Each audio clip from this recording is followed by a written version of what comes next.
Just randomly bullshit.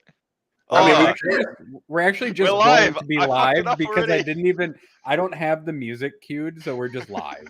Sorry, guys. So, hello everyone, and welcome to Stats Check episode 5, the episode where none of the people who traditionally run anything are actually here, and it's just me. Hey, I run the YouTube chat for your show some of the time, Nathan. I mean, that's not wrong. You're not wrong. The episode is titled The Statsluminati because we have a bunch of stats folks and math folks who are going to talk about math and stats, things that grind their gears, essentially, and try to help all of you out and answer some questions. So just for quick introduction, Statsluminati, you mean like half of the Statsluminati because Curie's at WTC, Peter can't, and then like you just happen to find me somehow? Yeah, I definitely didn't even know where I found you. I found you in like a bottle of Vegemite that I brought home or something like that and just pulled you out. Excuse me, Vegemite's the Australia one. We use Marmite over here. Oh, sorry. There's the first mislabeling as an Australian. Look, I hold Cliff slightly responsible for this. Like, you were meant to be the adult, and then we got like chatting in the background for too long. It's true. It was my fault. It was my fault. So we're gonna do this real quick introduction before I get like laughed at by Ennis when he gets back. So this is Stat Check. This is episode 5, the Statsluminati, and I am going to be your primary host, Nathan, Dr. Stats Dad Henning. I'm currently being joined by Cliff, who is usually behind the scenes but gets to be in front of the scenes today so he can yell at all of you about what you're doing wrong with, math at the table side. He is the man, the myth and the legend who runs the meta dashboard, and that was his idea. And then we've got Alex Towse of Frontiers fame from the Best in Tabletop Network, who also happens to be real good at math and decided that he also wants to yell at here on this show about math and bothered me. I don't know if I'm real good. Like, all right, and have some reasonably strong opinions. I feel like I might clash with Cliff on this front as well. Like, Cliff and I are real on board with like the same armies. Like, we'll see each other's like knights and custodies hobby progress in the chats, and we're like, yeah, let's go. But then I have a funny feeling that we're going to disagree on stuff like the effective wounds from Feel No Pains and stuff. So that should be fun. Oh no, I feel like we'll be roughly aligned there. I think the army choices show that. We're both clearly in the same vein of like when I ask Ian to do something, I really wanted to just do that and not think about variance. It seems ironic as well that like we're claiming to know about things and we're playing the two factions that like have the weird stigma for people complaining when they don't roll like 50% above average on their 4-up involves. And then we're going to get into the funnest or most fun part of the show where everybody gets to tell us about their week or weekend. Oh, boy. We're going to start with Alex because he's the guest and he gets to go first. I don't know. Wait, so what is it? What I've done recently? Yeah, tell us about your weekend. Tell us about your last week. I don't think I did anything super important this weekend. I'm probably blanking. I know I've got like a funny tournament next weekend. And recently I've just been like laser cutting a bunch of terrain because I've signed up to run a tournament at the end of the month and I've got maybe half the tables I need to. So that's most of what I can think of recently. Otherwise just like uni things and normal life stuff. Alex, your terrain looks great though, for the record. Thanks. Yeah. If you join the Discord, you can actually just listen to Alex slowly talk to himself as he laser cuts or designs terrain. Yeah, this is true. At like 4 a.m, his time, he's still awake, sitting there like spinning CAD files and preparing more stuff.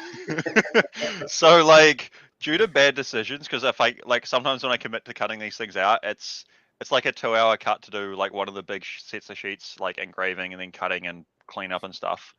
So there have been a couple evenings in a row where I've made bad decisions, done that, and been like, oh, I'm going to be home real late. Oh, well, I do that. And then just as I'm like basically getting ready to go to sleep, Peter, Krieg Peter, will send me some message. And I'm like, I guess I'm replying to Peter at 4 a.m. So I'm done laser cutting at that time. That's just when everybody else in the world is starting to wake up and they see Alex in chat and are like, hey, What are you doing? Yeah, Or kinda. it's just me and I join chat and I'm like, Alex, go to bed. Yeah. I've usually got a pretty good thing. Like Chris is usually my partner in crime because like he's 12 hours off, so I can like work out. Oh, okay. Or about that, it's pretty easy to work out when he's awake. But he's at WTC at the moment, so that doesn't work out. Oh, you've lost But all yeah. sense of time. That's what's happened. Yeah. So, So cool. We've talked about my week and already got off topic. Should we pass Oh, on yeah. to someone else? come on, Cliff. Now you get to tell us about your weekend. Man, what did I do this weekend? 40K related stuff. I'm pre-bandwagoning Corn Demons super hard because I live for big boy time, and the idea of running like not one but two Bloodthirsters and Bellacore and a bunch of demons and a bunch of crushers is very appealing to me. So I put together 20 bloodletters, the bases for 30, and 9 blood crushers and 3 chariots. Put together Bellacore, did his base, and and I like started the prep work, mold, line clearing, etc. for Scarbrand and a Bloodthirster. There you go. Yeah, everything I've been hearing is real jazzed for Scarbrand to show up and like just wreck everything he comes into contact with. Hunt things into the ether. Yeah, it's gonna be That great. feels like a bold move to take chariots. Like, given their history. It's probably not. Listen, I'm not known. My army lists are not known for being the most well optimized. Weren't you running triple monolith like an absolute king? Or was it like 2 of them and the silent king or something like that? I've done that before. It's also, I mean, you can run if you make good probabilistic decisions in game. You can show up to an RTT with triple monolith and like not do terribly.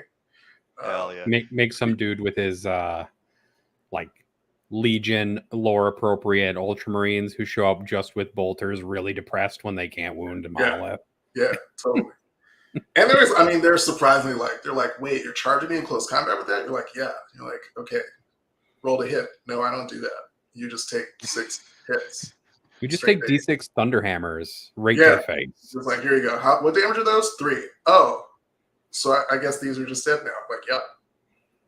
Didn't see that coming. The problem is getting around all the fucking terrain since they don't have fly. But that's its own issue. Oh, dude, the best thing I found to do with monoliths is when people are playing with them in TTS, you just like mouse over if you're allowed to join the game for whatever reason to spectate rather than just like Discord screen shares, you mouse over them, hit the F key, and it flips them upside down. I can't remember if I did that to Danny or I just told his opponent to do it when they were playing. That does sound like something to do to Danny McDevitt of other podcast fame. Yeah. Go watch Grim After Dark if that's your deal. Yeah. Oh, John, it is my first time on the main show, but I was on the WTC draft where I had no clue what I was fucking doing previously. No, dude. 2 of us had no clue what we were doing, and 3 people knew exactly what they were doing because they were on WTC teams. Anthony knew exactly what he was doing. It wasn't good though, but man, it was. I appreciated so much what he was like. Yeah, like Australia, Warhammer Undivided, Austria, just like. It was just like, I don't know what I'm doing. I don't know how these teams are ranked. I don't know who's on them. I don't pay enough attention to like the WC team events because like I'm not going and we can't do stats on it. Right. So I don't pay as much attention to it. Yeah. Anthony's like his WTC team knows that he hasn't had his maths lessons yet. It's like, don't worry, Anthony. You don't need to count past 10. You don't even need to worry about numbers under 10. Just bring us 10. He's like, got it, boss. Anthony's only interested in yelling as loud as possible while running at his opponent with his army, which is fine. What he's going to do, he's going to do it well. I don't know. I guess for my weekend, oh, sorry. Someone needs to get Anthony to play Orcs against Innis and have him yell WAG. God. Innis will have a stroke. Innis might actually just die on the spot. Yeah. Have he and Chris mailboxed Innis yet? weren't they going to do that? Like where Anthony gets into the ball behind him and like push. Oh, I don't think so. Unless it's happened Oh. off screen for bonus content purposes. True, because they've already done Scotland shenanigans. And I will say there is bonus content coming straight out of the WTC trip. I've done some meddling from afar that I think everybody will find extremely amusing when it gets released to the public as soon as I learn how to stitch video files together. Nathan has Uno reverse carded me and like slid into my DMs while I'm on the show instead of it being the other way around, and sent me one of the videos like as a sneak preview. It is very funny. Are you going to put the images in there as well, Nathan? Because that feels like equally, if not more important. It'll be a whole thing, I promise. I'll probably put it in the Discord first as like some kind of slideshow or something like that, so you all can see. You know, do the Max teacher thing and do a whole thing. It'll be great. Other than that, I don't know. My weekend, I've been planning an event, so we picked missions for an RTT this weekend, and we've dealt with some like various things that we needed to do. And then I 3D printed some stuff like a Death Leaper proxy, which is just Death Leaper hiding inside of a cardboard box, a la Metal Gear Solid. So I'm gonna try to find a way to do like I'm gonna print a ruin or something for him to be walking through, like he's walking through a building after somebody. So that'll be great. Other than that, this postdoc position is like slowly deleting all of my free time. So I get to play the occasional game, but other than that, in TOing, I don't get to do a whole lot of 40K stuff at the moment. But October is coming up real fast, and I have like 4 events in October, which might be too many events. My wife did definitely look at me today and be like, "You're gonna do 4 GT-sized events in a month," and I was like, "Yeah, it'll be great." She's like, "You're gonna be dead after the first one." And I'm like, "Yes, you're probably not." That is accurate, yeah. Especially because Anthony will be here for one of those 4 events because he's going to come to the Chicago Open. Yes. There's like a 70 to 80% chance I actually make it to that. Work dependent. Okay. Well, I mean, I have more floor if you want to sleep on it, but you probably have like you want to come have a slumber party with the rest of the crew. Nathan, I don't think I'm going to make it to that one. Sorry, buddy. I mean, come on, Alex. You can. Hey, my objective markers should. Anthony should bring them. Yeah, so it'll be that could be something. Oh man, it will be the Chicago Open, the Games Workshop run event in early October. And yes, John Cox, I'm in the Midwest. I'm in Chicago, that land of the middle of the North Midwest, or the Central Region, as that lovely ranking system that was released last week. To call it. You couldn't call it the Midwest, so it's the Central Region because it included all the mountain states, basically. It's what are those memes? It's like US according to everyone else, and like the entire West Coast is just California, the entire bottom's Texas, the top right's New York. I can't remember what was like the middle top area, but I think they also include Texas in it. They just forget that Chicago exists, which fair a lot of people do. Texas all the way through. So this week's episode was really just to talk a little bit about stats and some tableside math. We were originally going to have Peter the Falcon on. Unfortunately, he just had a conflict in his come up, so he had to cancel on us. So it's just me, Alex, and Cliff today. But we're going to talk about hopefully something that'll be interesting to everybody. I know Cliff at least has something that he's writing that also is probably a good discussion topic for this episode, where we can talk about how you're all doing things wrong when you're thinking about how your unit's going to perform. And then I think Alex also has a topic that grinds his gears where everybody talks about how different changes to your roles affect your actual efficiency when doing things. That sounds about right. I didn't quite know I had this gripe, but I probably have sent you something about this. Probably. It might just be a gripe that was directed at me because I disagreed with you once and then received like a voice call and then a message telling me to answer your voice call.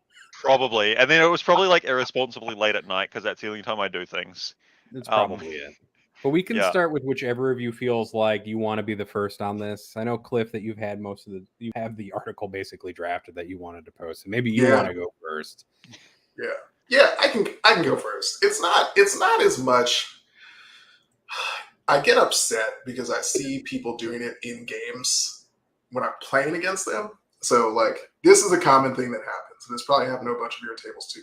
You're playing a game, someone across from you rolls something. They're like, oh, like I'm gonna kill this monolith this turn, and I'm gonna set aside, I don't know, like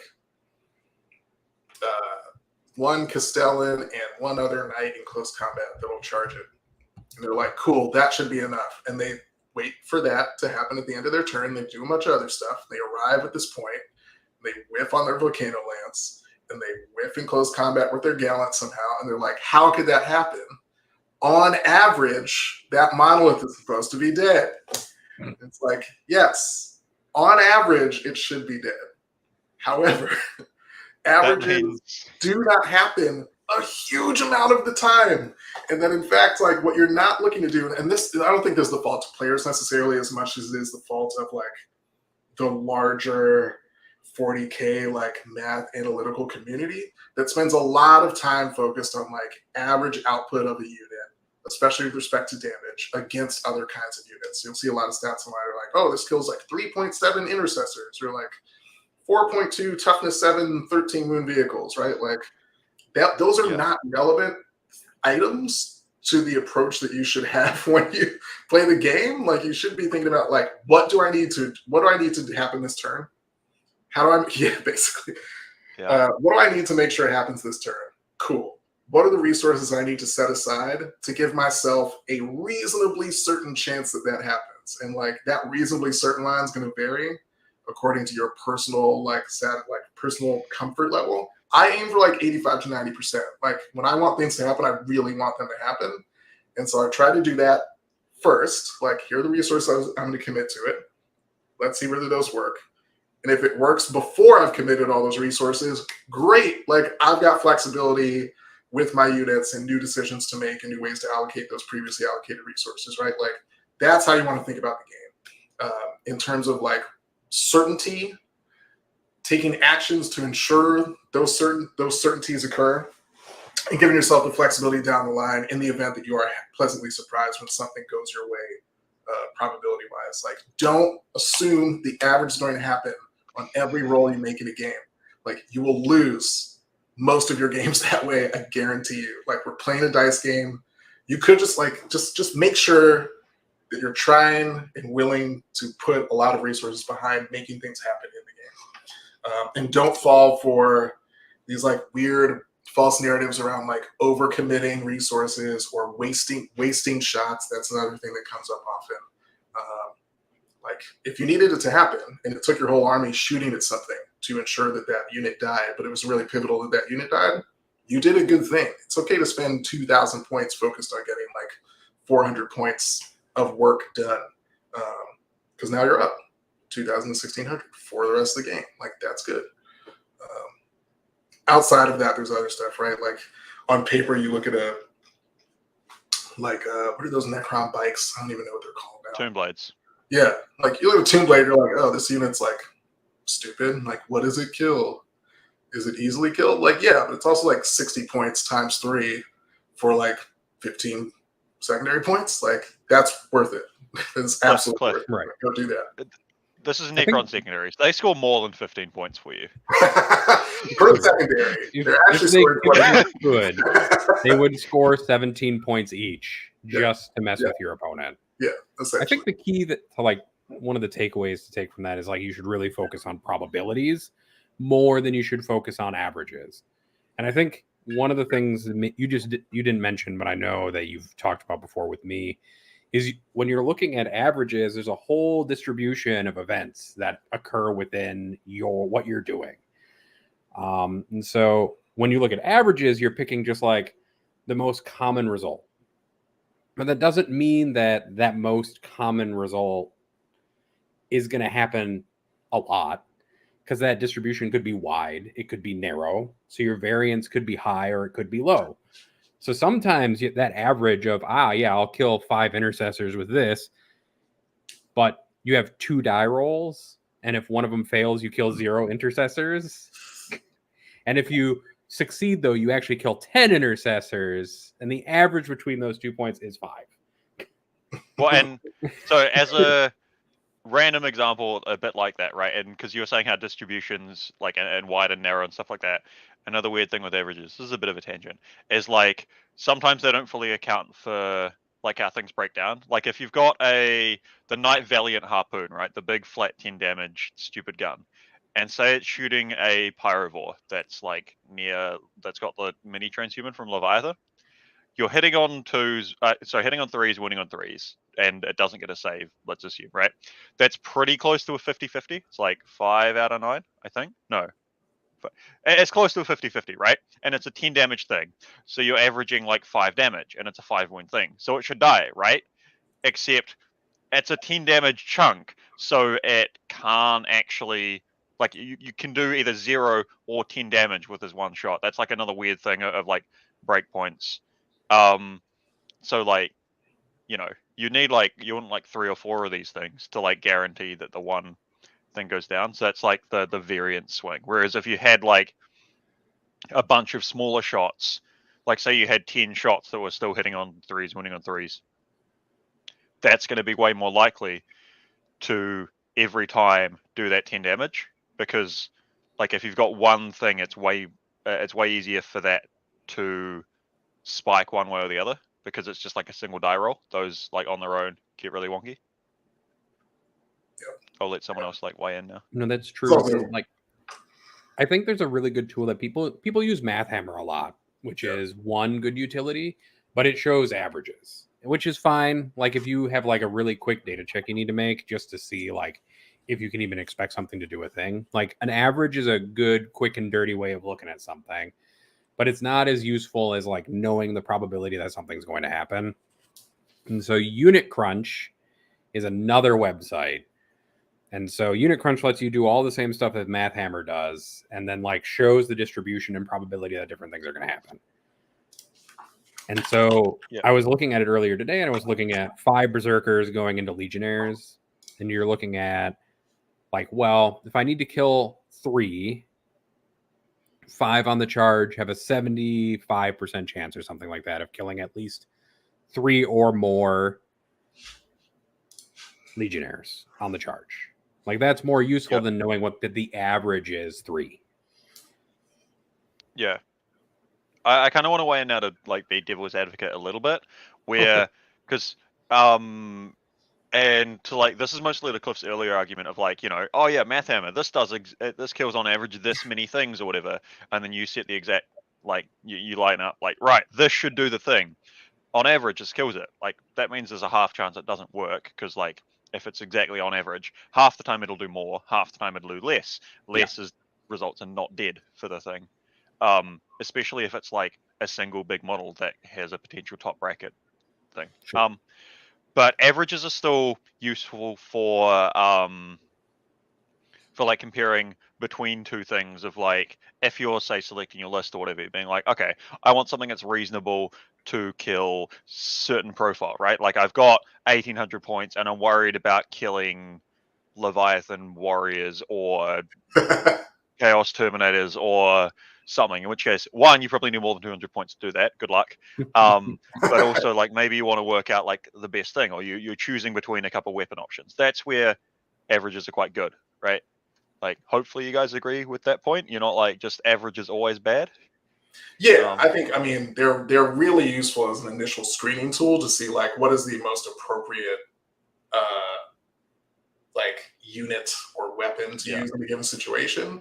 But past that, it's over, right? Like once you get past that initial like which of these tools is best for a given situation, you're really jumping more into, once you start jumping into allocation of resources, you really just want to look at like what is the likelihood that I get at least the outcome that I'm looking for, and how do I increase that likelihood? This is why rerolls are so incredibly valuable, because they not only increase the likelihood, but they also really tighten the distribution of outcomes in a way that's like much more easily anticipated and much easier to plan around. Like right shifts all those things, so like you're getting higher chances of stuff happening essentially. Because I'm pretty sure rerolls are probably like self-correcting a little bit, right? Like if you roll lower on your first batch, you get like more chances. I haven't thought about whether or not that actually has like a mathematical basis, or just like is my gut feeling. Wait, I had one other point to make on the cliff. Oh yeah, averages are also like easy to calculate, right? So there's a reason. There's other reasons that like people do it because you can go and you calculate it. It's like right, I have. Let's go with 12 shots, right? I got 12 shots. I'm hitting on 3s, so that means 8 hits. I'm wounding on 4s because I knew math easily on it. That means I have 4 wounds. And they get a 4-up save, so I should do 2 wounds should go through, right? Like that's easy to do. You can like, if you're like above the average Anthony in maths capability, you can do that at the table, or you can like whip out your calculator. And I think part of it too is just like the familiarity with like those things, right? Yeah. Knowing that your average is like a small number of dice as well. Like when you're at a table, you're throwing a very statistically small number of dice at a thing.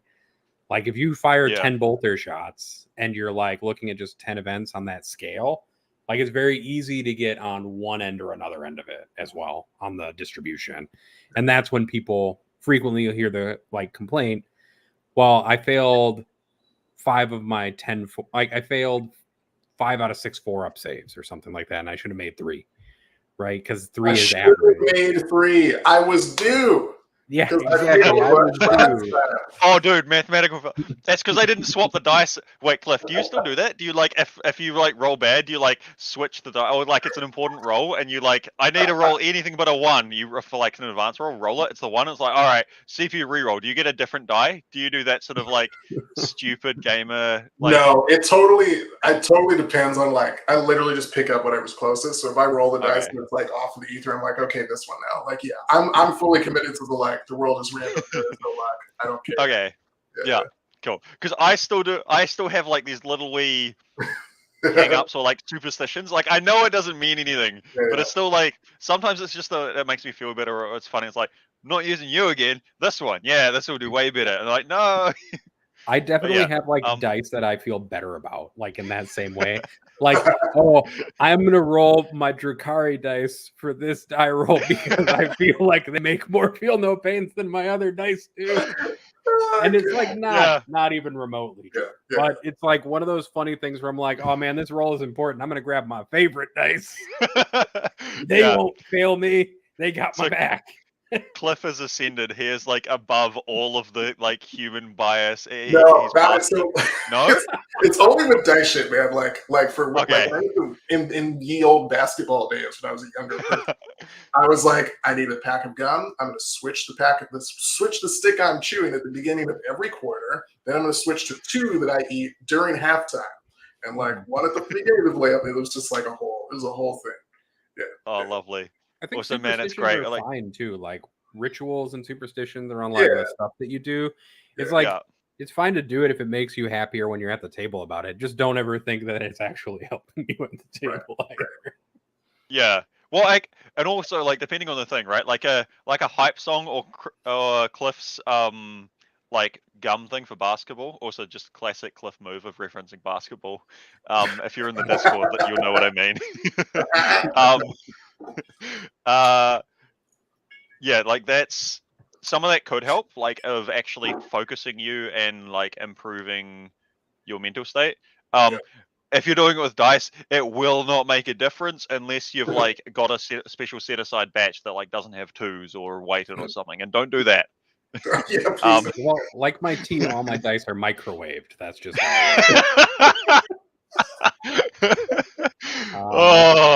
dude, balance. Huh? Yeah. Oh no, I remember like a meme of like high school robotics where like someone put a joke image of like boil your wheels. They like in a pot anyway, and then some team did it and got pinged for like illegally modifying parts. That's as much as I'm going into the story, but the microwaving dies. Well, people like they're like, it's good to remember that the 2 die rolls are like not dependent on one another. So like if you roll a 1 once, you're not more or less likely to roll a 1 a second time. Yeah. With that same die, they're like mutually exclusive events, guys. Yes. You got to remember that. Nobody cares. Like the rules of fate don't, and like dice don't care if you rolled a 1 that one time and you could equally roll 1 the second time. Yeah, You are not due. If you roll a bunch of ones. Yeah, I think that's like the actual lesson from this episode is just going to be you are not due success just because you roll dice. Like sometimes you're just gonna fail, and that's just how it works.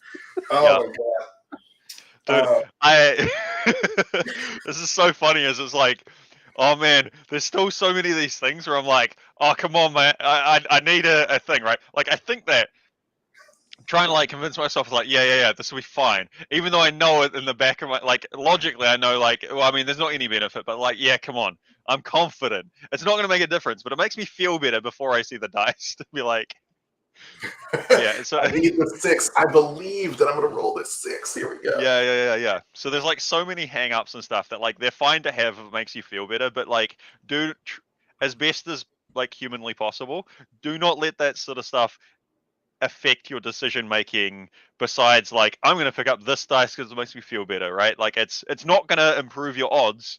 It might just improve, your happiness. Yeah. Which is important.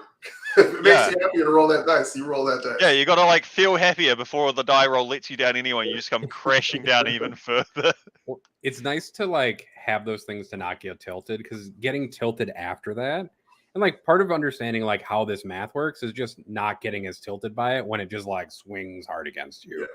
It's like knowing that sometimes, like in a dice game, the variance will screw you over.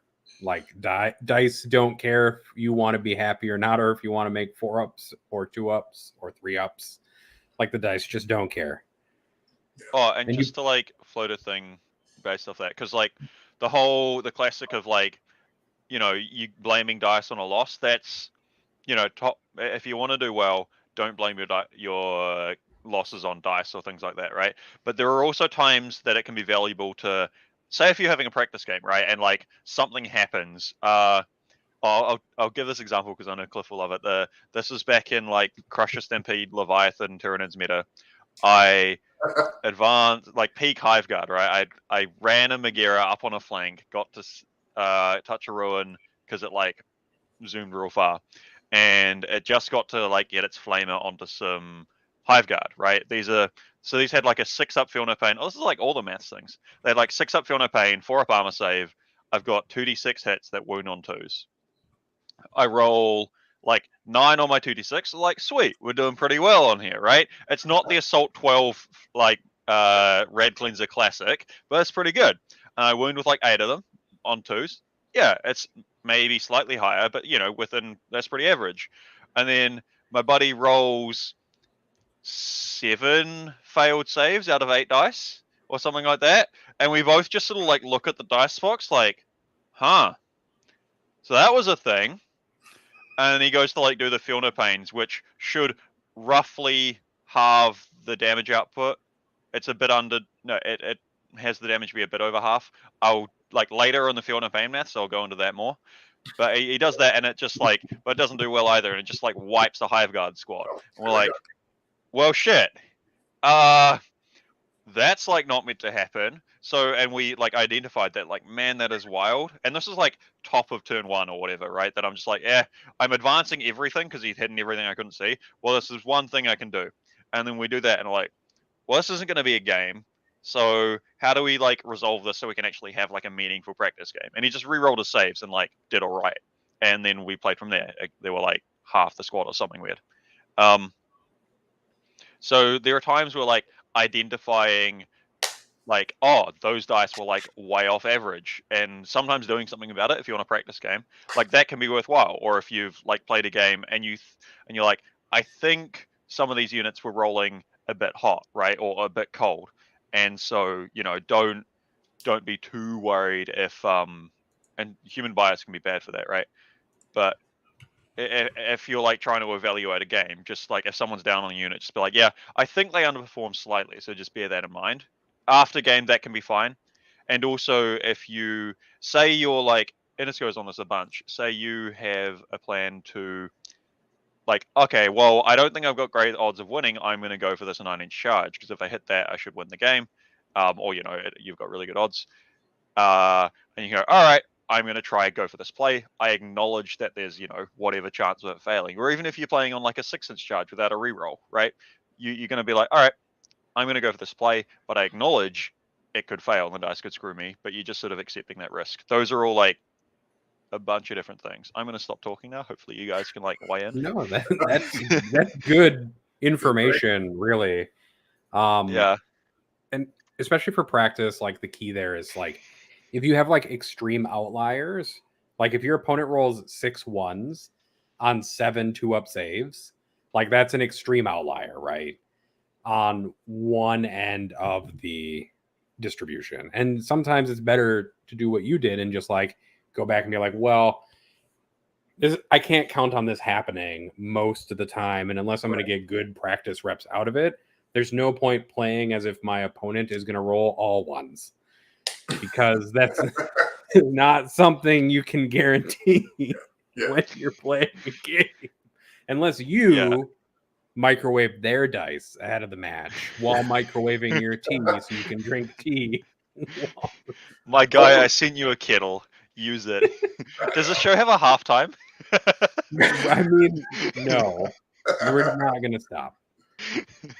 I think conversely, though, it's like your opponent, it depends on what the goals of your practice game are, right? Because your opponent can say, like, that could happen to me in a game. And, like, I'm going to need to figure out how to play my way out of that if and when eventually it does. So you play enough games, like, all of this crazy stuff is going to happen to you at some point. So there could have been a universe where your opponent was like, all right, that sucks, but here we are. Like, how do I attempt to maximize the rest of this and try to salvage it now that all my hive guard are gone?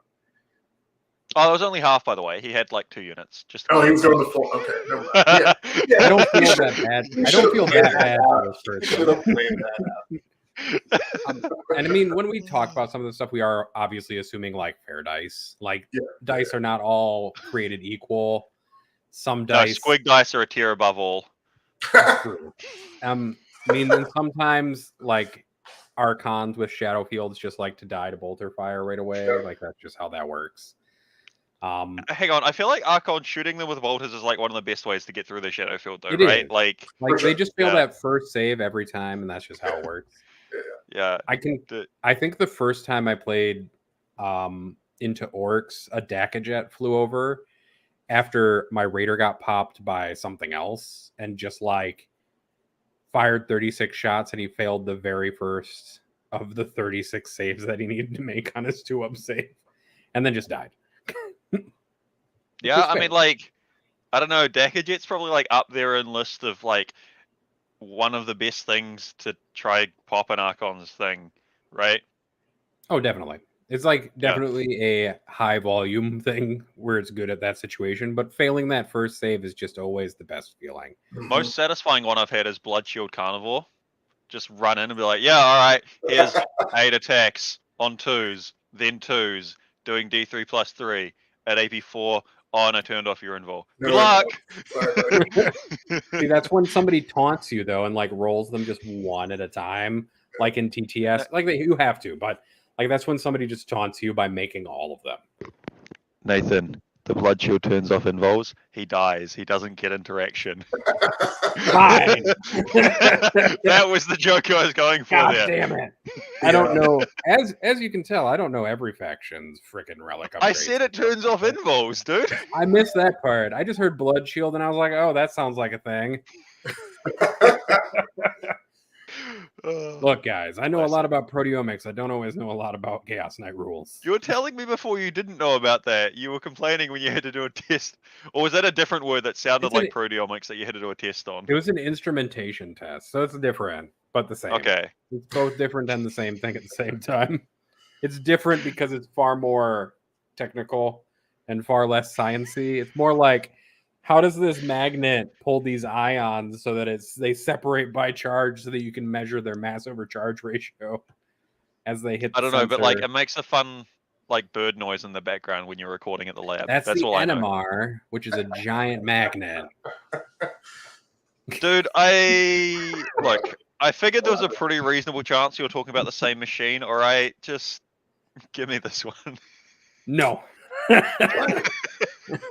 back. just going back to like averages and expected outcomes and stuff. A quick rule of thumb, because obviously you can't just pull out like a probabilistic distribution calculator at the table. And if you have that, share it with us all, because that would be amazing. But generally, it is pretty easy to calculate an average. If the average is what you're looking for to happen, and you want to make sure that it happens, just like throw twice as many dice at that thing to give yourself a really good chance of that occurring, or at least be prepared to throw twice as many dice at that thing to achieve the same outcome. So then it's pretty unlikely that you don't actually get to the average result. Yeah, I think that's a good rule of thumb. I know, like, and heuristics can be a cool thing. Like, there was some podcast that Brandon Grant was on. I don't know. Okay, random aside. I hate like saying his name in non-American accent, so it's not Brandon Grant. It throws me off. Anyway,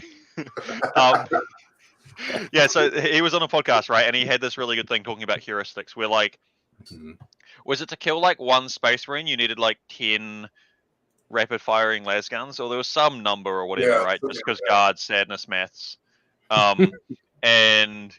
But yeah, just if you've got some stuff like in the back of your head that can be useful for, that's like it does about this, you know, on average. But sometimes it's like a bunch of dice to do about a thing that's useful, that you then need to multiply.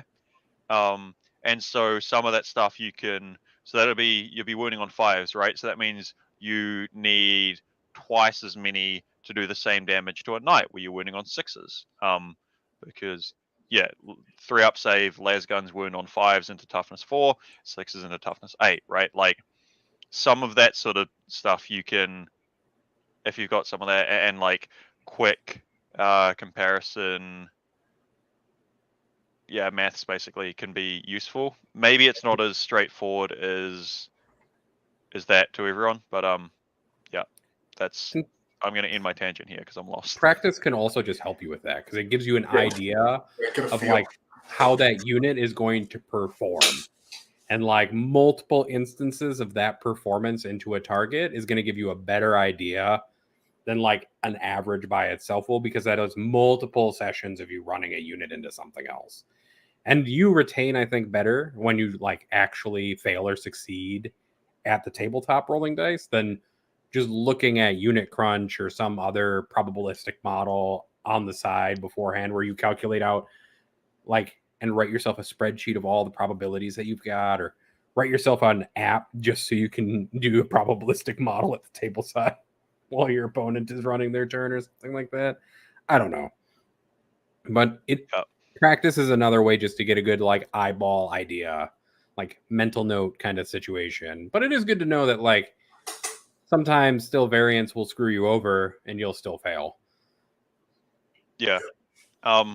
Final thing on the whole Cliff's earlier bit on the like, you know, on average these two things should kill this thing and I really need it done, right? Like, and especially playing lower model count and also lower activation armies, like knights. That can be really good where like you can get bigger swings and variance, right? So you can get a whole lot out if you're like, all right, if you come up with a list of target priorities or whatever, right? Like this needs to die, then this I would expect to die, and then this would be like nice if something goes well. And so then you line up like so that everything can see the one thing that needs to die, right? And then like some things can see the next target, and then like the last thing you're going to shoot has like an extra target, right? And so you can go, so maybe like I've done this sort of thing when I was playing Triple Megara, right? Which is wild swingy because you've got like Tesla on your main gun and it's like moderate AP. So like sometimes it's like, okay, if I really want to get a Rhino, I probably want all 3 of these things to light it up, right? Whereas other times, sometimes one dude is just going to be like, nah, I'm waking up. That Rhino, got it, boss. It's just going to get like flatlined and like I'm going to do double its health. And so you're like, okay, well, the first thing killed it, right? So then the next unit's going to try like shoot the contents because it was lined up and that's opportunistic. Do that, and then you move on and like you sort of go through a sequence, like plan out this needs to shoot in this order, and then some stuff can like charge the contents, yada yada yada. That that's like the best way to go around, like on average, this should do the thing, right? So, and I'm going to have a bit of a plan if it goes above average and a bit of a plan if it goes below average, and like weight the importance of different things happening. You can get a lot better by just sort of, I don't think that takes too much math. Sometimes you can just do it with practice, right? Like if this should do this, but like I might need XYZ for backup. Yeah, you can always sit at your desk and just roll some dice. If you're like, well, that's going to be like polarizing for some people. I mean, you can, because like, but the other thing is, I think to remember is just because you plan on committing 2 units into something doesn't mean that you have to do it. Like, you can commit that first unit and it dies, and then you haven't like wasted the second unit by planning to use it to do something. You can use it to do something else. This is just for Sam. So just for Sam Lemon, who's saying stupid Megara. This guy? No. This Cliff, one? I think Cliff, he means the one in TTS, which does look a lot like that one that I played him with. Yeah, Sam's getting dragged up, just like you drag up the stupid CavCon tables. So yeah, Cliff, do you know the story? I was playing him. This was like the week of Leviathan supplement release. It also involves 12 Hive Guard. We were playing on like the Dawn of War, no, the Hammer and Anvil 4 objective one, Battle Lines, yeah, that one. And he had like the perfect WTC ruin, like on his DZ edge, right? It was the big solid you can't see one. Had like 3 stories, so we could stack all his Hive Guard right on the front middle of his deployment zone. So it's just like, yeah, they can shoot whatever, yeah. And I can't remember who went first. Maybe it was I think he went first as well because he moved some Gene Stealers up on one of the objectives. I'm just like, this isn't sustainable. I blitz one idiot Megara up, like full charge him and hit some Gene Stealers on an objective. Being like, maybe the 12 attacks kill these 10 Gene Stealers. It's really not likely. It didn't happen because that's or is a bit less, right? That's playing averages. And even with that play, I was like, I need like an 8 on the dice. So this isn't a super likely play, but I'm going to try it.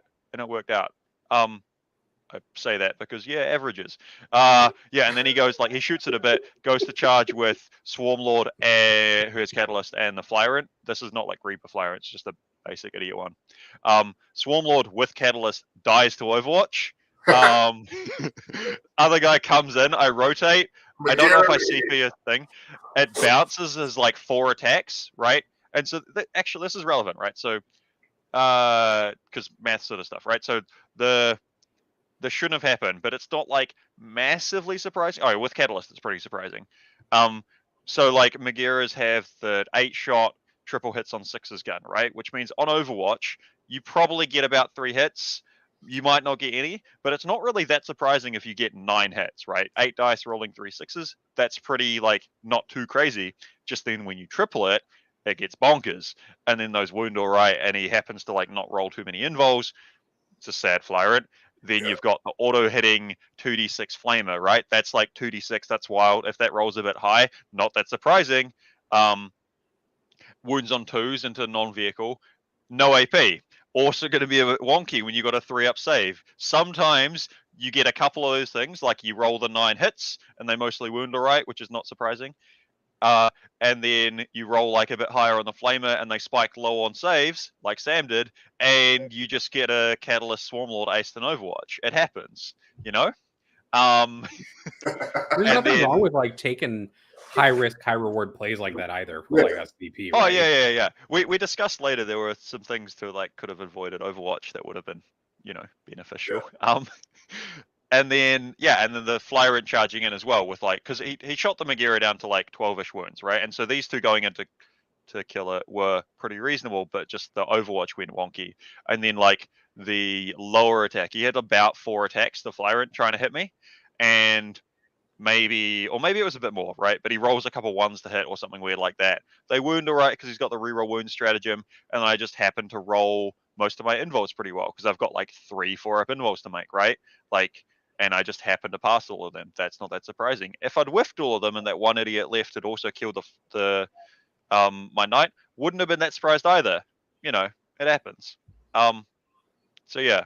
That is why Sam is upset with Megara. So, hey buddy, how you doing in chat? That's tough. But we can claim that's a little bit of stats. Yeah.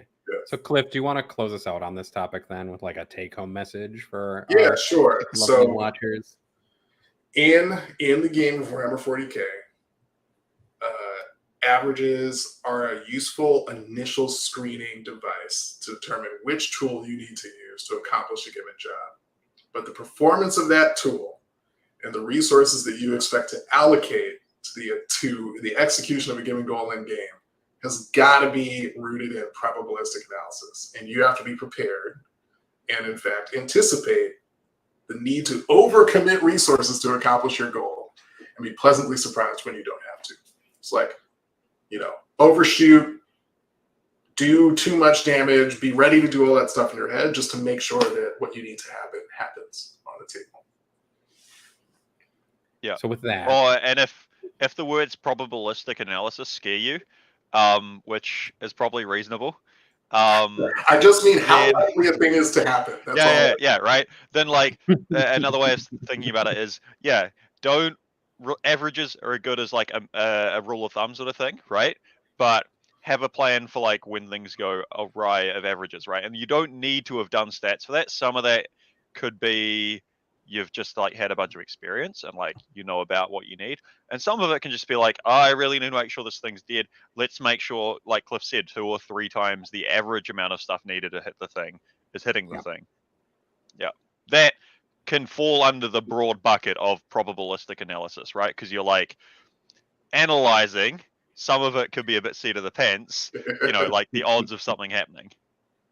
And what we can do real quick is we can take a 5-minute break if you want to, Alex, so that you can yell about something, but also so you can plug your things. Oh no, that was just so I could. The asking about a break was so I could yell at you to go and like use your kettle, make some tea. Yeah, the air conditioner is on actually, and if I use the kettle and the air conditioner at the same time, sometimes it trips my breaker and shuts off like half the power in my apartment. So the kettle is spiteful in return about it.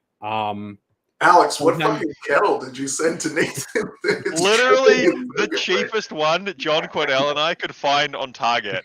That was dude, John was such a champ in that, like, because I was like, oh, I want to mess with Nathan. Oh, there's the buy sell trade page. Maybe he's done something. The only person that had was John, and like within the same 1 minute Discord message timestamp, I'd been like, hey John, I want to troll Nathan, or like whatever I opened with. Within the same like 1 minute set of things, I'd got the address. We'd had like half a dozen or a dozen messages, and I got the thing through. And then This is how I received an anonymous kettle in the mail and was very confused, in case people are wondering, because I used to microwave tea just to mess with all the British colonials, essentially, and the yeah. Everybody who at one time or another looked at no. Everybody not in the United States, basically, who drinks tea was very insulted. I think even some people in the US, right? I'm going to give you guys benefit of the doubt that some of you... Cliff, you seem wrong. like an adult. Do you own a kettle? I do own a kettle, yeah. Okay, good. It's like the old school whistly one, though. It's not a fancy electric one. Like a stovetop thing? Or is it electric? Yeah, no stovetop. That's how you know. That's how you know Cliff is an adult. The thing is, I'm a coffee drinker, though, and I'm like 8 to 10 cups a day. It's pretty intense. But I've got a coffee machine that you just throw the beans and it's grinds it on the spot and like produces freshly ground coffee every morning, which is just great. Yeah, fully recommended. We have 3 different ways of making coffee in this apartment now. So we have the AeroPress that my wife uses to make like a fake kind of version of espresso. We have the drip coffee maker that I use to make like my 12 cups of coffee that I need to survive on a daily basis. Yep. And then we have 4. We also have the French press, and then we have the fancy like filtered glass cistern thing that has like metal filters that you put in it that I can't remember the name of anymore. So we have like 4 different ways of making coffee. Is it a coffee It's siphon? not a siphon. It's the siphons are fancy. That's like the thing where it looks like a chemistry setup. Yeah. If you go to fancy version of Starbucks, the Reserve Starbucks, they'll set that up for you. And it's literally like the funniest thing to watch because it looks like they're setting up just the craziest shit. and then boiling water and like pressure is going and then like pops up from the bottom into the top and you're like, what's going on? Yeah. Do you know Alec in the Biff Pod Discord, Nathan? He's local to me. He has one of them. He's like powerfully student, right? And so like lives off a pack and a half of ramen and like many cups of coffee a day. It's just like it's weird. But he has this like nice coffee siphon.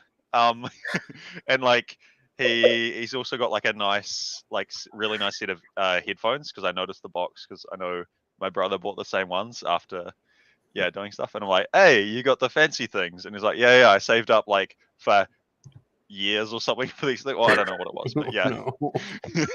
So he's got like coffee siphon, plays Warhammer. So like as the contrast, like eats just like nothing.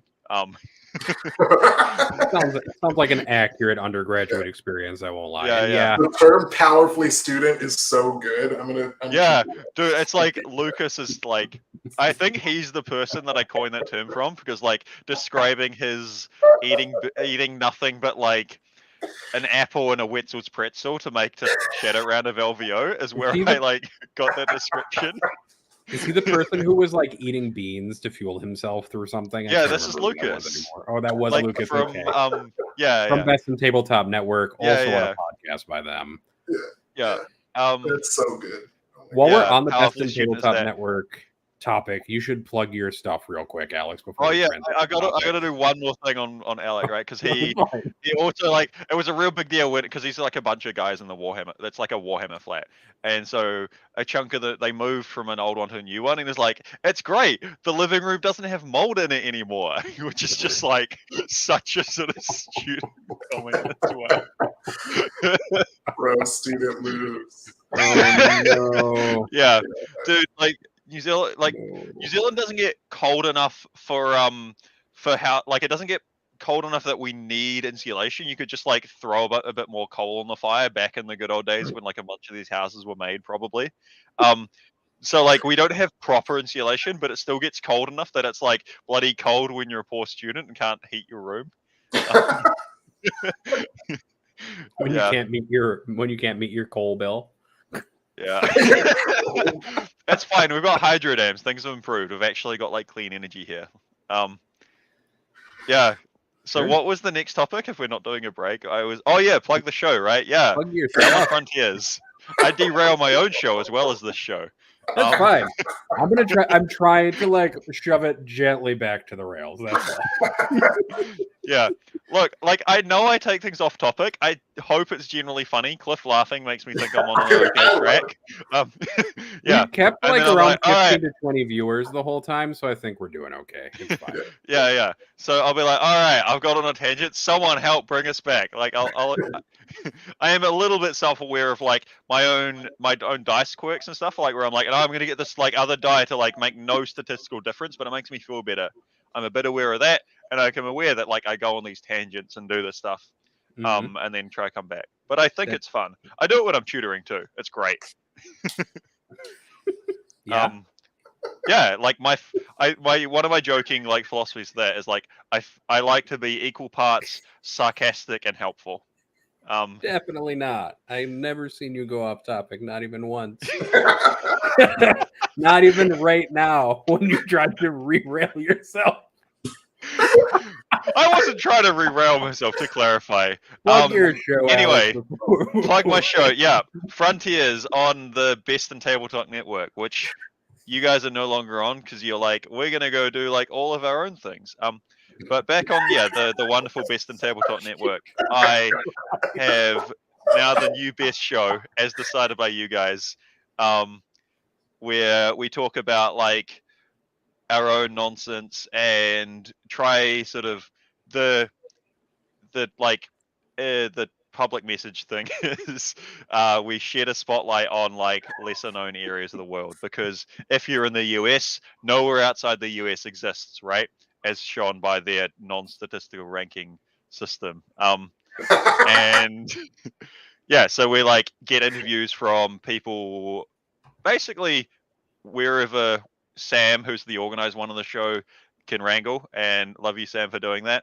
So we've had like Joker and Tweak from Contact Lost from Poland. We've had like a couple people from Korea. We've had Colombia, Tasmania in Australia, a bunch of others that I'm probably forgetting. So sorry to all those people. You've all been great.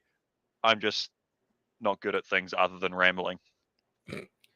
And that's our show. Also, while I'm going to do all of our plugs, since if you're here, you might as well hear the plugs for this show as well. So yeah, jokes on you, Nathan. I've just like had everyone leave because I'm talking about nonsense. If you want to talk to Alex and to Cliff and to myself more, because Alex is actually in our Discord, you can do that by joining our Patreon at patreon.com/statcheck, I believe, or it might be /c/statcheck, because I don't know how links work, and I don't usually do this part of the show. Just slide into Nathan's DMs and like ask. I'll send you a link if you slide into my DMs. Yeah, it works. That's how I was like, I think maybe the second or third person in the Discord server, because I was like, oh, what? Chris is in there. I need to go race him to get in.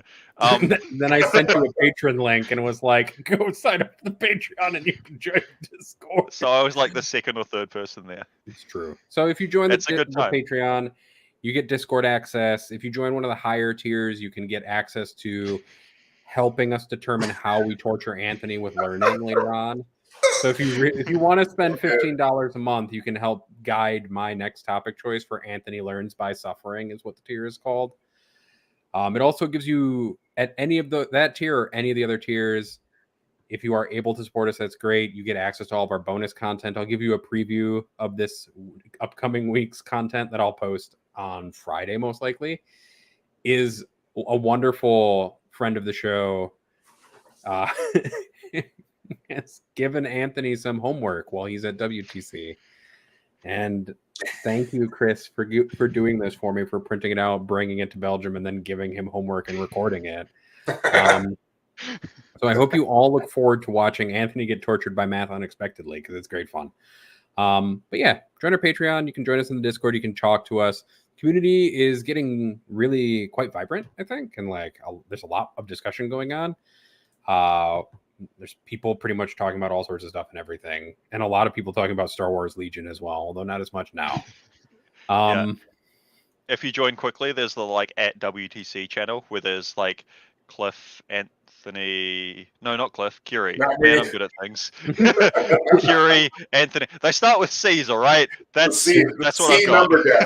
There's actually a bunch of people in there who are at WTC, who are just chatting about WTC and what's going on, including some people like JSJ and Rob Williams who are also there for different teams. And if you join the Discord and the Patreon, you also get access to the WTC bonus episode that Innes recorded with a bunch of first-time goers. You also get access to me and Cliff not knowing what we're doing as we draft WTC teams with 3 people who know what they're doing. And you can join in on the Stat Check WTC draft where you can try to beat us, which you probably will for me and Cliff. Yeah, you will. You'll win. You will. You'll probably beat Anthony too, who knew what he was doing. He was just like... That is accurate. It's true. It's like, right, we're going to choose Australians, right? So he chose Australia, then it was Warhammer Undivided because there's an Australian, then Austria, and then he got upset because someone stole like one of the Irelands from him. Oh, that's true. And now we're going to switch to something that actually was the reason why I asked Alex to be on this episode in the first place, which was so he could talk about... some wound efficiency stuff. Feel no pains and modifiers increase efficiency, which is funny because we will then transition over to questions after that, provided it doesn't take us an hour to do it. But I may just cut Alex off by muting him halfway through it. And then that's probably a good plan. I don't know. But Alex, why don't you tell us a little bit about kind of what spurred this and talk about the topics so we kind of get a general thought process going. Can you help me like just a little bit? Because I know I've like messaged you about one of the things, but I've messaged you about a lot of things. And there's at least a couple of like different points I think you could be alluding to. Are you able to try point me slightly more in the right direction? Sure. I actually have it because somebody asked this question and it's in our Stat Check Discord for this reason. Okay, cool. Chat for this reason. Yeah. Okay. Let's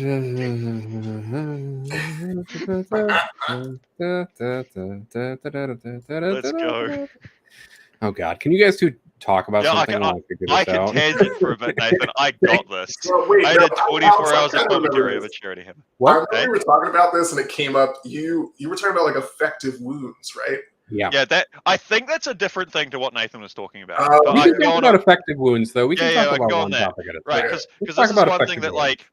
like we'll go back to the feel no pain sort of stuff because this is one of the things I think you might disagree with me on, Cliff, because and I know there's stuff about armor saves that's similar. Goonhammer's done some articles that I think have got good maths, but maybe not the best presentation, some other stuff.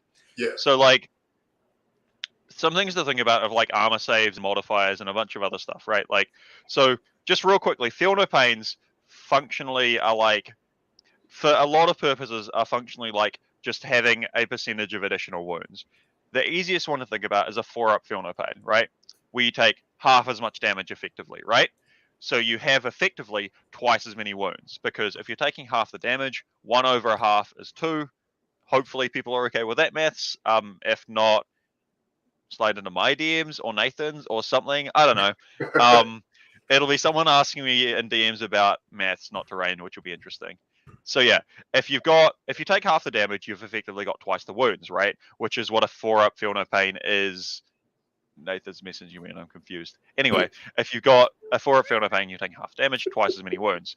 A 5-up feel no pain is you take 2/3 the damage, so you have 3 over 2 or 50% more wounds, right?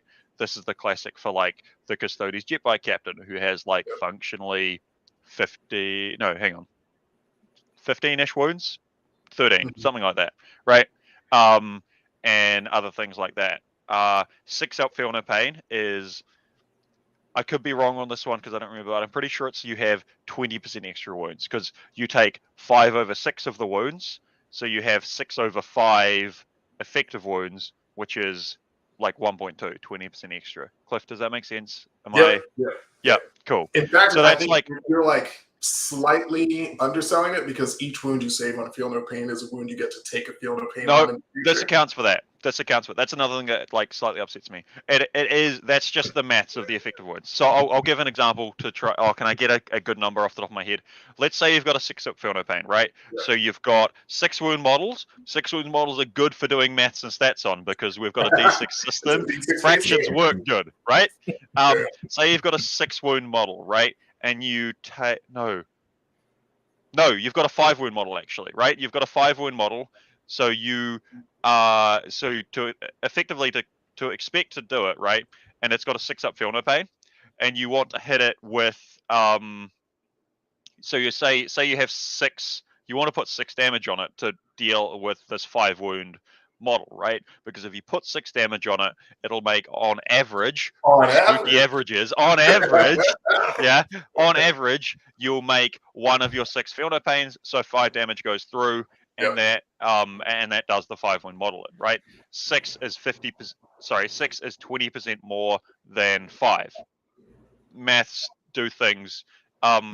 If I have done something wrong and you want to prove it, message me or direct your complaints to Nathan or Sam Lemon from Frontiers, just because, like, you know, The two people responsible for Alex's behavior are the people who are going to get blamed. Me and Sam. Or like. So when we're talking about effective wounds, like 5 wound models are obviously the easiest because it divides into nice fractions when you add extra wounds to it effectively. Like, kind of. Yeah. I was thinking more, so imagine for a moment, a 20 wound model, right? You got a 4-up feel no pain. It somehow takes 20 wounds over the course of a shooting phase in a single round of shooting. Like maybe Callion Hammerhead rolls a 6 to hit. Yeah. And, or like Death Watch vets in the Army of Renown are just like, we're just going to shoot a bunch of force saves at you. Because they can be like, oh yeah, all these auto wound, right? Like, although that's the Hammerhead's funnier though. Anyway, nobody uses that, Cliff. Stop pushing Death Watch. So you got this 20 wound model. It's got a 4-up feel no pain. It takes 20 wounds. You feel no pain your way through 10 of them. You take 10.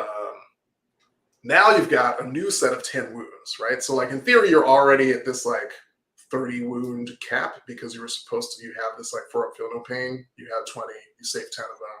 You're like in this good place with respect to your overall wounds. But the remaining pool of 10 wounds, those each now have an additional 4-up. So like, let's say you take 10 more wounds and you have an additional 5. So you throw an additional 5 wounds on top of your original wound count. So you get this like descending ladder of like bonuses that remain with respect to your feel no pains on wounds that exist, but they only exist because of previous feel no pain rolls. So it like slightly rolls over into these like smaller and smaller bonuses over time.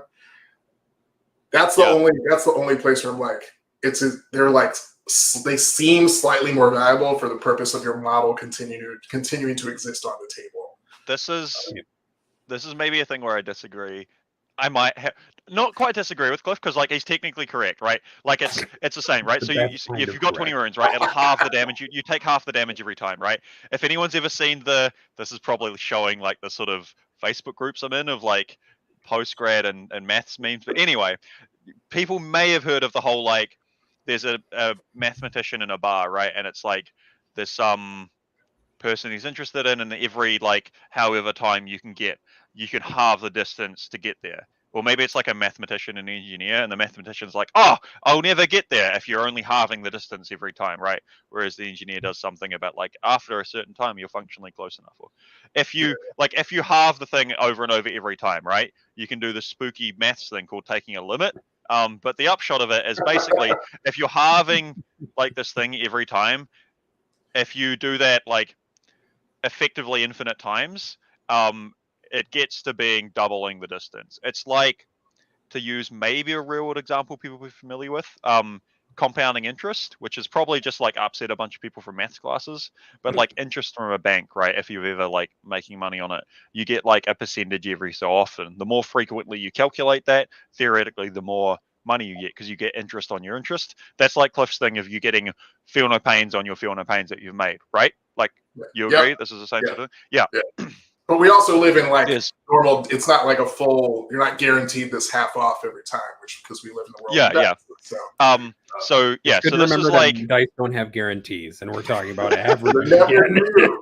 Guys, now you're tangenting me. This is like Uda reverse card land. But yeah, so like this halving, or like the feel no pain on your feel no pains, right? That's cool. That's like theoretically what's happening, or that's like functionally what's happening, or whatever, right? But it's not all that useful. If you've got I should put a thing out on this, but like if you've got the feel no pain, right? You take 1 over the sort of feel no pain, and that'll give you your effective wounds, right? So just some basic ones of a 5-up feel no pain gives you effectively 50% more wounds, 1.5 times the wounds. That accounts for this thing Cliff was talking about. We're like, oh, but if you make a successful feel no pain, you can then try again on that feel no pain.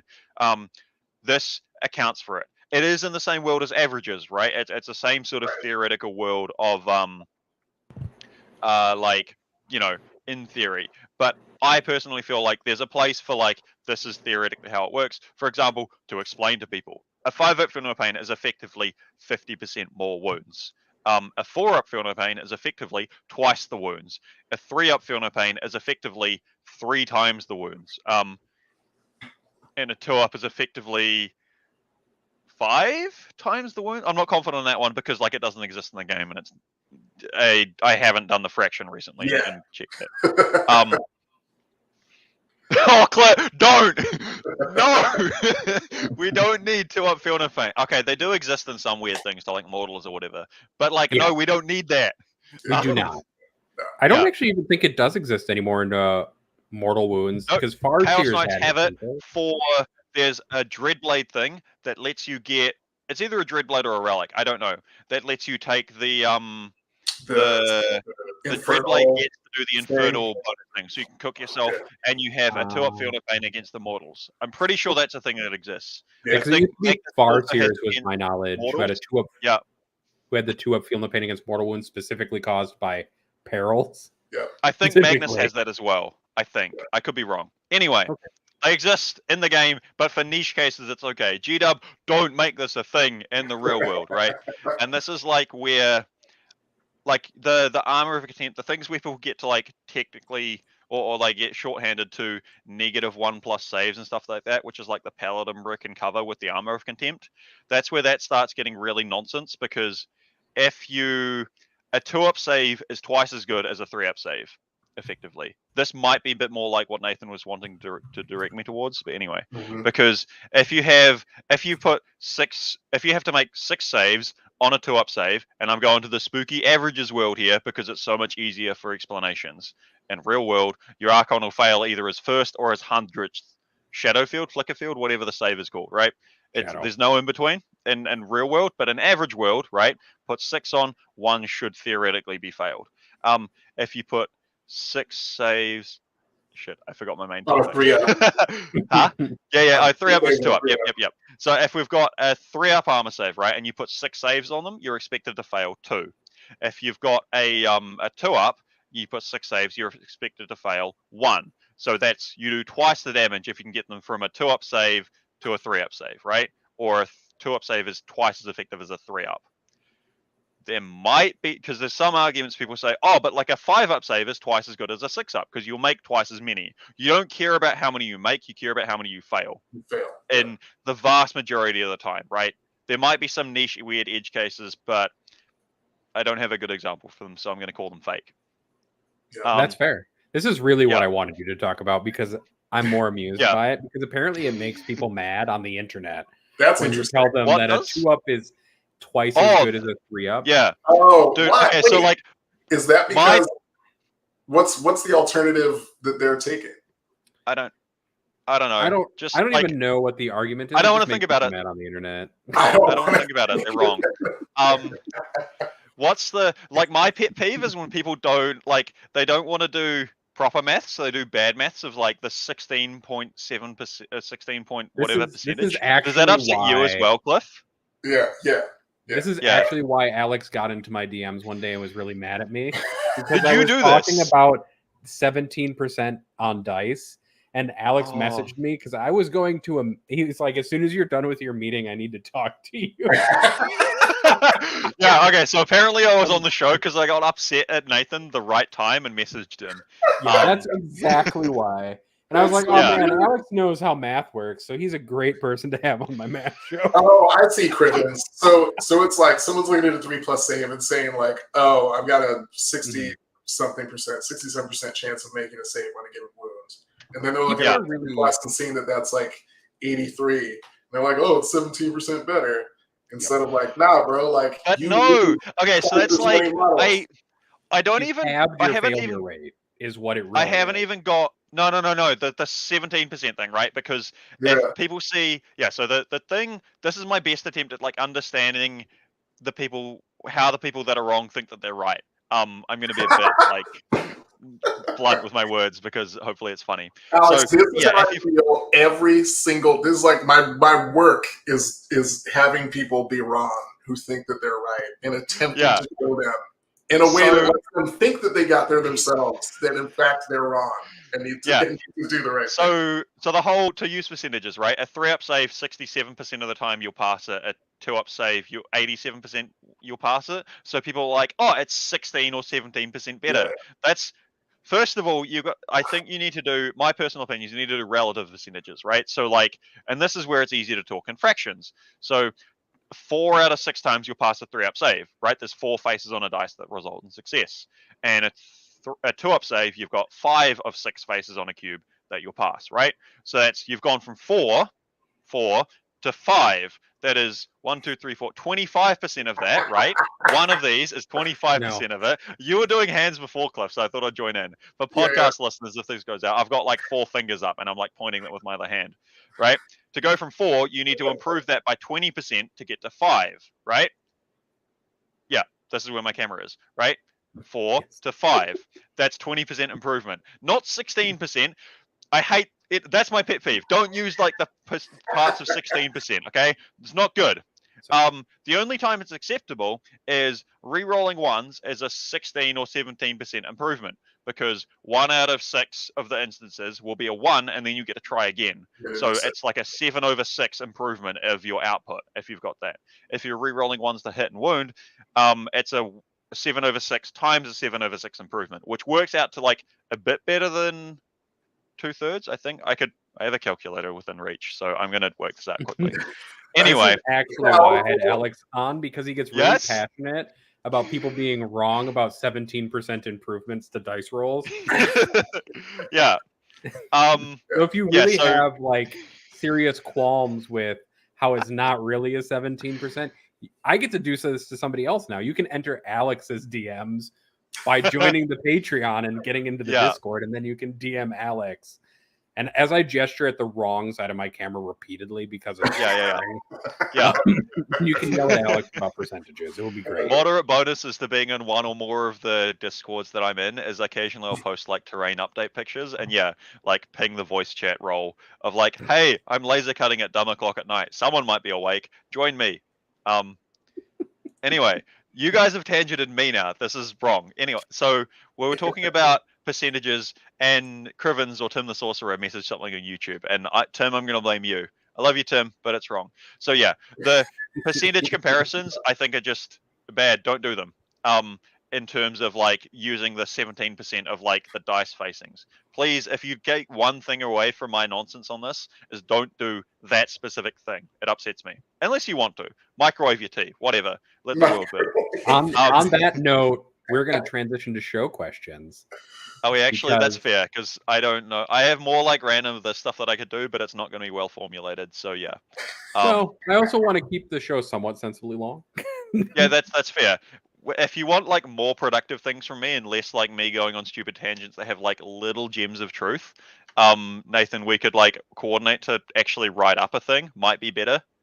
Yeah, we can do that. We can coordinate. We're going to start utilizing the blog on the website more, and that's where we'll start including more stuff that will be more useful than getting nattered at for like 90 minutes about why your approach to math is wrong. But like, because for some people, reading is also an improvement, and seeing some of the graphical representations of some of these things would be helpful. Like, I think one of the useful things is a visual of why averages lie to you, because there's a many reasons why in science they teach you that averages can be tailored to tell you the truth that somebody wants them to tell you. And we can talk about that later. That's a different story for a different day, because I'm letting Alex actually put me on a tangent where I talk about like power of statistics and stuff like that. To go on why average is wrong, right? Like in science, the average number of human has less than 2 arms. Like the average human has less than 2 arms. Yes. Because there's going to be a really slim number of people that maybe have more than 3 arms because of some weird biology stuff. Talk to Nathan about that. I definitely don't want to, but I will. Yeah, and then there's humans that have lost arms through various misfortunate reasons. Therefore, if you take the average number of arms for a human is less than 2, right? But the average person has 2 arms. That's like, the whole whatever Nathan was talking about. There's some stuff in there about talking about median, mode, and averages, like mean, median, and mode, going back to some like high school, junior high in the United States. But, like, there are reasons why in other stuff, and I was going to have Peter on today to talk about some of the stats stuff. Specifically, I was going to try to get him to talk more about like how win rate lies to you and power analysis and some other stuff, but that'll be for a different show. And I'm not going to talk about it right now. Can I quickly talk about win rate, which is like... Oh, God damn it, yes. Literally, do it. And upsets Nathan, Cliff, do it. Literally 1 minute. Okay, so... No, Cliff gets to talk. Our dashboard focuses entirely on win rate at the moment, which is funny that I'm about to like call it out as a misleading statistic.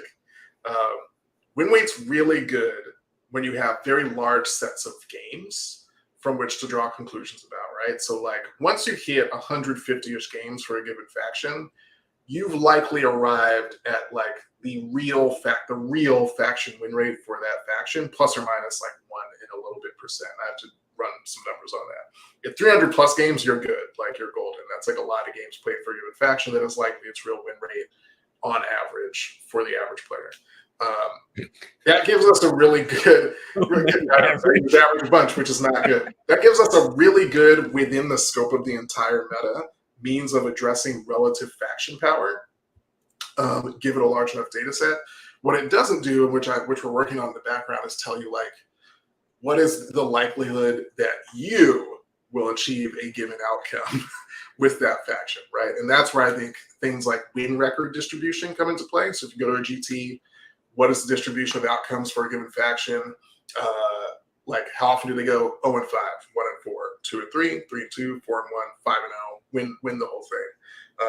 And that's where statistics like the Falcons T-Whip and like overrepresentation, which is something that Nathan and Curie run in the background. That stuff's really important as like an additional analytical level on top of win rate, which really only gives us like the broadest general sense of faction performance across the whole thing. All right, I'm done. My bad, Nathan. No, you're fine. You did good. That's good. I'm glad that you talked about it. That made me happy because I wanted to talk about why win rate's a weak statistic, and you just talked about why it's a weak statistic. And we do talk about win rate a lot. Win rate is the easiest to parse statistic that the most people understand the easiest. And why we start to use overrep and TWIP is because they're more informative on a weekly basis of like how well factions are doing week to week, because it talks a little bit more about how that win rate translates into positioning. And then people always ask for this. They ask for like more and more breakdowns of data. And this is something I touched on very briefly last week, is the idea of power analysis and like statistical power. So you need like such a large data set just to show that win rate, which is one thing, is like real, right? Real in quotation marks. And the further you mine down into something, the more and more and more samples you need to get to a real or like statistically relevant conclusion to answer a question. So if I want to see like how many times, what's the win rate of a Custodes list that has 3 Caladiuses in it instead of 2 Caladiuses in it? It's like, for one, maybe only 2 people... Does that improve if it has 3 base contemptors and 3 Achilles contemptors plus 2 basic shield captains? Like when you mine down into that level, you need more and more data just to pull out those things to show that they are significantly contributing and how they contribute and whether it's significantly different from the overall win rate of the faction.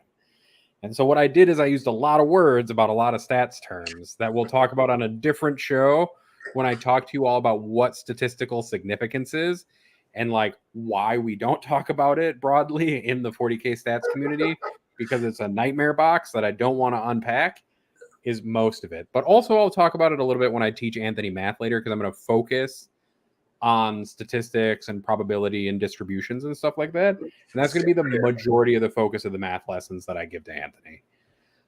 So now I just want to really quickly, I promise this will actually be quick, on the whole win rate thing. This is like a personal viewpoint of because people always go on about how like in MOBAs, like 55% is a crazy broken win rate, but that's for like 1 amongst 5 characters usually in those games. So I feel like that's a justification for like the N40K we have like a wider tolerance for the win rate of something, because if there's one book that's broken or like, you know, overpowered, then that going against a one-on-one against something else, having a 60% win rate, for example, is probably closer to balance than like a MOBA character being so individually good that amongst like in a 5-on-5, it's enough to drag the win rate up 5%. Right, I'm done. Sorry. Innis is in the chat saying, have you considered that doing math, I assume at 0330 is rude? I have not considered it because I do math all the time, and my nude work requires so much more math than I ever wanted to do, but we'll talk about that a different day. Ennis can't even manage spelling. He can't get onto maths. I mean, it is 0330 on our 24-hour clock, apparently, in Belgium right now. So, and Ennis has probably had quite a bit to drink, because from all that I've understood from WTC is that really it's like the whiskey training competition or alcohol training competition. I don't know. I couldn't come up with a good way to use that acronym in another way. But we have a lot of questions. Yeah. So McWerp in our Discord, who joined just like a couple days ago, asked like 70 questions. So I'm going to pick out a couple of them because he asked like a bunch of questions that we actually can't answer. And Sam, I know you asked like 4 questions, but we answered a bunch of those questions in this episode. So you just have 90 minutes of answers to your 4 questions. Well, you're welcome, Sam. I got your back, buddy. So I'm going to parse through this really quick. So we're not going to talk about ELO, McWerp, mostly because Curie's not on this episode and he curates all of the ELO and CRS stuff. So we're not going to talk about the math that and like model that hinges under that part, because we don't have the expertise to do it, just so you know. But here we go. So recently there was a lot of talk about the ranking system, and so McWhirp asked the question is, I'm curious what ranking systems the members of the Stat Check team and Alex feel would be most useful for determining a hypothetical 40K Player of the Year award. Not a fucking vote. Not a vote. So for me, like the thing I think the community is actually missing most instead of a 40K Player of the Year award is something similar to the Walter Payton Man of the Year award that's in the NFL. So for people who aren't familiar with the NFL, there's a service award essentially where teams get to nominate somebody who's done a lot of service for the community through their team in the NFL. And then one of the players who did the most service essentially gets chosen to win the Man of the Year award. And it doesn't come with like a prize other than like a trophy essentially and like the recognition of your peers that you are like a good human being. And so I think instead of another competitive award, what the 40K community actually needs most at this point is a Man of the Year award that celebrates people who give back to the community around them and in tangible ways. Because I think what we currently do is we have a lot of methods for celebrating people who perform well competitively at this game or paint well or hobby well. But we don't have anything that celebrates people being good humans to one another. And I think there's like a lot of evidence on this recently on Facebook about people treating each other badly around event stuff. And instead, I think one of the things that this community needs is to kind of unite around an award system that just supports people who give back to their community, either in a charitable fashion or in other fashions, and use the game kind of as a springboard towards doing that. Yeah, that'd be great. That sounds good, but also like, man, just narrowing it down to one person, I think, is literally impossible and not fair. But I suppose that's like so many things, right? Because there's so many people everywhere, like in small pockets of communities, there'll be people doing like a whole bunch of work, and I think there should be more regional awards. Like the ITC like overall award is like one idea of how to do it, but like they break down everything into regions, so you could do regional awards for people who are best in certain areas, and that would actually bring out the supposed purpose of the ranking system that was voted on, which really didn't do the thing that they promised it would do, which was bringing lesser known players to the forefront of the discussion from regions who don't get to travel to a lot of very large events. And instead get to celebrate some of those players by giving them a regional award that's based on competitive performance in those regions only. But that's another possibility. I think CRS is an approach and ITC is an approach, and both are valid. CRS does not take into account the size of events when it does it, but takes into account how good the faction is. So it kind of, in theory, washes out faction performance, which is why I like the CRS system versus another system. And I'm just going to keep yammering about it until somebody pays attention to me. Should we do something else? New question. I actually have a quick, because I looked at the show questions thing. Francois put a the how do I explain to my opponents about. No, what was it? They asked, like, how do they explain to their opponents that dice averages don't mean what they think, right? I actually have like a little wee thing. This is from like high school stats class where you can usually, you ask someone to flip a coin. It might be 100 times. There's a number of times, right?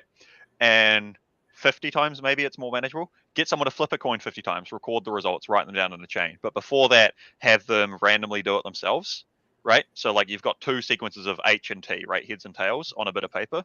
And then you show it to the teacher, and if the teacher knows, or whoever like is looking, knows the trick, they can pretty reliably pick out which is the actual coin flip one and which is the humans like doing it themselves one. And the trick to find the true coin flip is there'll be a run of like 6 to 8 heads or 6 to 8 tails in a row. That a human will be like, this is too many of them, we shouldn't do that. Whereas true randomness will have that sort of run, right? So that's the sort of thing where like your saves, if you've got the 4-up, sometimes that will just go that way. It could be a useful exercise for someone to just do by themselves if they've got like a few minutes to do this. And you could tell an opponent, they might get through to them, or they might just like go away, I don't want to go to maths class. Yeah. I mean, that's true. That's a good point. Here's a non-math take question, which is, what is the worst Demon's take each of you has seen online? Oh boy. I don't know if I've like looked any. To me, because things take so long to arrive in New Zealand that like just things are fake until they exist. I don't pay attention to rubles and stuff. The closest thing is I thought it might be in the Knights Codex. I called that there will be unignorable invols. With because like Hammerhead's ignoring invols and all this stuff. I'm like, something's going to come out that's going to have an invol that can't be ignored. It's happened. Here we are. Demon My least favorite take is always the number of people who panic and think that each book release is going to break the game based off of like the sliver of information that we get about it. Yeah. That's always the worst take. That's the worst take. I love Cliff's take, which is stock up on corn demons. That's my favorite take. Get corn demons. Go buy demons right now. Maybe the worst take is Jediv's post of like more info coming soon about demons, and then nothing for 30 days. It's true. Every day I got to look in the chaos chats of various places, and it was just people going like the meme of a guy like waiting in various positions, waiting for more news from GW about coming soon. Is that like the Pablo Escobar waiting around thing? Yeah, exactly that one. I guess since Peter's not here, I'm just going to ask everybody what is your favorite movie of the summer so far? It's winter. I'm confused. My answer is going to be instead. I don't like how people like say coming this insert season, because just say the damn month, because half the world it's different. Right, that's my answer. Man, I was going to say the new Thor movie, but also I watched Prey last weekend, which the story of how Prey got released on Hulu instead of a theatrical release is really funny. But Prey was a really good science fiction action film. Yeah. Prey is so I have two small children, 4 and below, and very busy in work life as well. So Prey is the only movie. Prey is the only movie I've seen in the last like 2 months. So yeah, it's great. It's the number one of one. Of one. And of one, best one. So good. And I'll take Thor as my serious answer because Taika directing it, so that'll do. Nice. Then I guess we have a viewer question, which is, what is the win and defeat in Warhammer that has stuck with you the most, and why? Oh man, all of Warhammer, Johnny, or like 10th edition or 9th edition? Let's just narrow it to 9th edition because that's a good way to do it. Yeah. For me, it's pretty easy. Like, I lost a game recently to Tau in like the finals of a local league, and it really is going to stick with me because it reminded me how badly you can like get nailed if you position something improperly. Because I lost most of a 9-man of warriors like immediately because I accidentally left them sticking out just a little too far and they just got blasted off the board.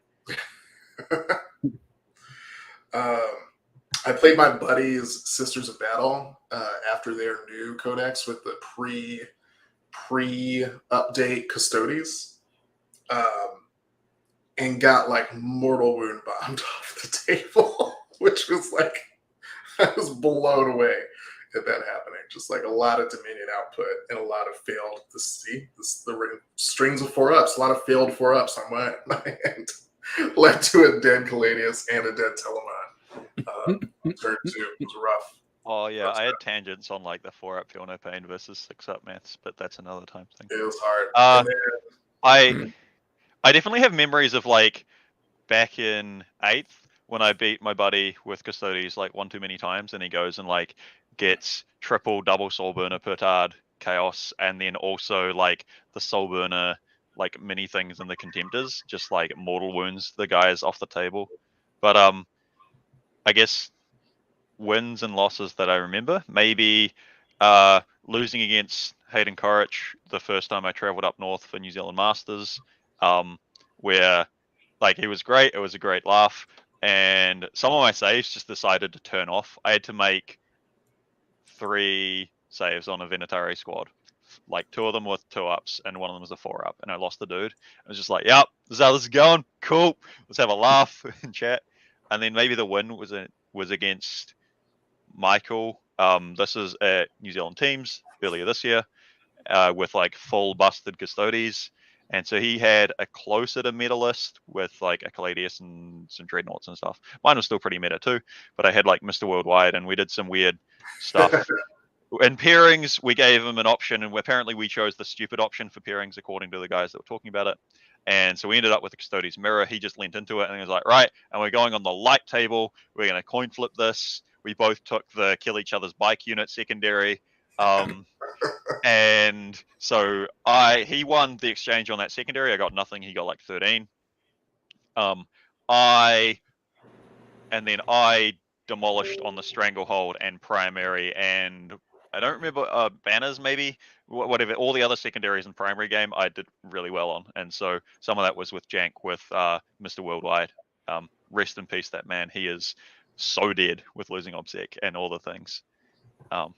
That's probably my one, and both of those against like guys from the Kraken Wargaming podcast crowd of guys in New Zealand podcast. Yeah, thanks. Your question, Nathan. The last question of the evening is, if you could collect, this is from For the Lion Chris in the Discord, is if you could collect one metric that is not being collected now about players, factions, secondaries, etc., what would it be? Oh my god, that's so hard. Wait, what was it? If you could collect one piece of data for stats purposes, what would it be? I think secondaries would be like the overall probably coolest thing to get from BCP, because you could gather it from big events exclusively, like 5+ round, 25+ player events, like what we do for the stats purposes, which would be nice because you can only get it from ITC Battles app, which is all games. Yep. I would love mission and terrain deployment, especially if there are events that are using like GW or WTC standardized formats on a per mission basis. Being able to break out game outcomes along those two lines would be sick. I would love that. I'm drawing a blank. I don't know. There's so many things you could do. Is it like things that are realistic? It doesn't have to be realistic. It can just be something you want. I don't know. I'm pretty happy with. I don't worry too much about stats of what's doing well or not. I'm usually more interested in like probabilities of things, I guess. So that's fine. Yeah. The other thing that I would love, just to fill in for Alex's time, I'll go on a tangent instead, is I would love for BCP to record matches and team events so that we could actually just pull out team event data like entirely and be able to use it for things like matchup and scoring data, because that would be great. That would be incredible. I want to give my answer. I've got an answer now that like this is actually achievable. I want the statistics to be. I want like BCP to make statistics easy to pull, just to like save Curie effort and let them do things more. That's what I want. I want BCP to like sort it out so that it can just like get pulled into a spreadsheet without like manual nonsense or like accurate faction reporting information. Mostly I want things that help Unky Jezza. Yeah, I mean, because like Unky Jezza, yes. That help Unky Jezza would be nice. Sam Lemon asked a question that I actually think is just kind of an important bit, which is there something we can do to help you collect that data when running events? And the thing that you can do the most to help, I think, us is to tell BCP that you want to be able to track things. So like tell them that you want things to change to improve their system so that stats can be either collected easier or you want something to be tracked. Because honestly, me, Cliff, Curie, Innes, and Anthony and others like outside of this, including Peter, the Falcon, and Alex, don't have as much influence over what BCP does. I know, I just wanted to include you so you felt included. Don't have as much influence over BCP as like all the TOs who use their system to run events. And instead, it's better if you tell BCP that you want something to be tracked or you want something to be easier, or if you don't like something about their UI. And currently their UI is like the upgraded UI that they put out was not very good. And I don't want to look at it again. I'm not going to look at it right now. I'm just going to add something that I assume is helpful, is like put something in your players pack and tell your players to enter their faction stuff accurately. And just like ask people to enter things accurately, because like you guys recording the stats definitely can't do that. The TOs can ask very easily and it probably won't result. Yeah, if you make it a yellow cardable offense to have your faction in wrong, like I bet a bunch of people would suddenly get their factions all in correctly. Cleaned up real fast. Like that would get fixed real fast. So that's where we'll end for today. Thank you everybody for watching. I know it's been kind of a meandering path as we talked about averages a lot and math and stuff, which a lot of people don't like listening to. So I want to thank Alex for coming on. Alex has a lovely podcast, Frontiers, where you can look at the rest of the world and not just like the Europe and the United States, like kind of alone, which is what a lot of competitive podcasts look at. Are you sure you want to thank me? Yeah, I put us on already all have. the tangents, dude. It's too late. I've thanked you already. Okay, yeah. I also want to thank Cliff for coming on. Thanks, Cliff. Always makes me happy to have Cliff on, because that is another stats perspective that we just don't get often enough, is Cliff coming on and telling us how things should go. Yeah. Otherwise, if you want to support the show, please go to our Patreon at patreon.com/c/ The slash sleeves Stat for check. YouTube, isn't it? Yep, you can watch our show on YouTube. If you hit that subscribe button, it also is very helpful. Comment on our videos, that's also very helpful. If you don't have time or money, that's fine. We don't expect you to pay for it. All this content will continue to be free for all of you. Joining the Patreon just gets access to the Discord and any bonus content that we decide to put out, but the main show and the main content that we produce will always be free. You can also go and see our stats at www.stat-check.com, where you can see the meta dashboard that Cliff curates. That's his idea, and it's an amazing tool for the community to get to use. Try all the toggles. It's a lot of fun. It's also where you can find our ranking system and also ELO scores, and also our faction ranking system that we use to calculate the CRS for weighting the faction scores as well. I've been Nathan. This has been Cliff and Alex, and thank you for watching. Bye-bye. Thanks, y'all. Yeah.